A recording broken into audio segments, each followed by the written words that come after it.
السلام علیکم جی، میں ہوں شرجیل اشرف اور آپ میرا یوٹیوب چینل دیکھ رہے ہیں قرآن کا راستہ۔ آج ہم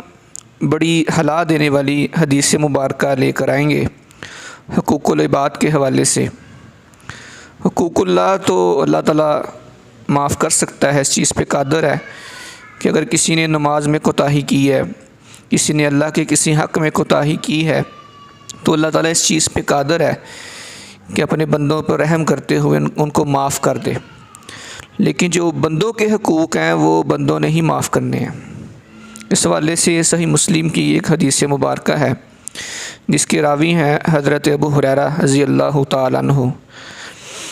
وہ روایت کرتے ہیں کہ اللہ کے نبی صلی اللہ علیہ وسلم نے ایک دفعہ فرمایا کہ کیا تم جانتے ہو کہ مفلس کون ہے؟ تو صحابہ نے جواب دیا کہ یا رسول اللہ، ہمارے نزدیک تو مفلس وہ ہے کہ جس کے پاس درہم و دینار نہ ہو اور دنیا کا ساز و سامان نہ ہو، وہ مفلس ہے، وہ غریب ہے۔ تو آپ صلی اللہ علیہ وسلم نے ارشاد فرمایا کہ نہیں، میری امت کا مفلس وہ ہے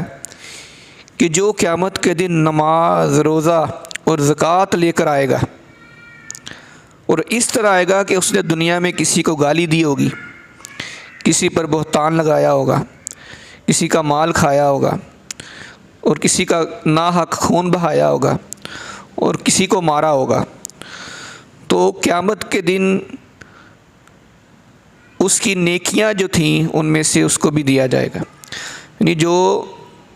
ظالم ہوگا، جس نے کسی کو مارا ہوگا، کسی پر بہتان لگایا ہوگا، کسی کو گالی دی ہوگی، کسی کا مال کھایا ہوگا، کسی کو فزیکلی ٹارچر کیا ہوگا، تو جو ظالم شخص ہوگا اس کی نیکیاں اٹھا کے مظلومین کو دے دی جائیں گی، اور جب اس شخص کی نیکیاں ختم ہو جائیں گی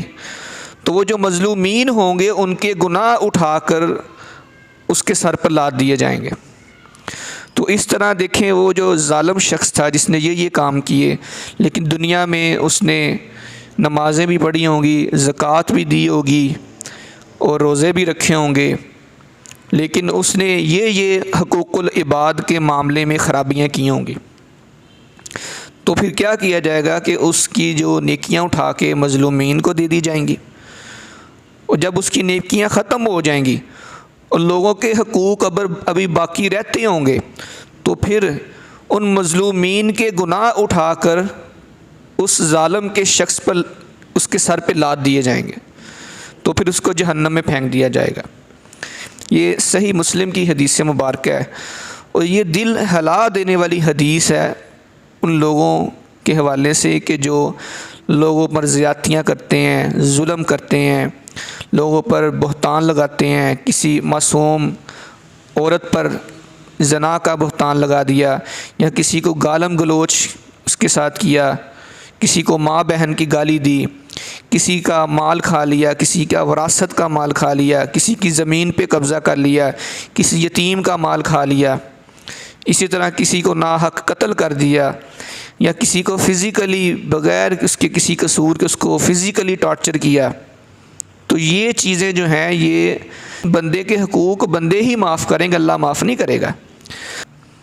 تو ہمیں اس معاملے میں احتیاط کرنی چاہیے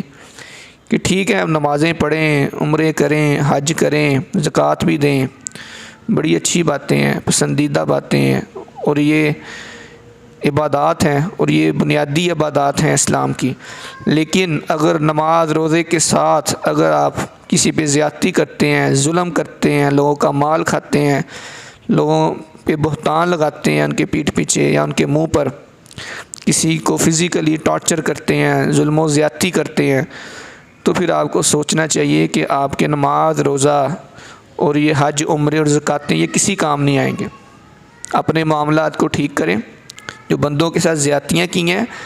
آج ہی ان کی معافی تلافی کر لیں، اس سے پہلے کہ وہ قیامت کا دن آئے کہ جس میں اللہ تعالیٰ پورا انصاف کے ساتھ معاملہ کرے گا۔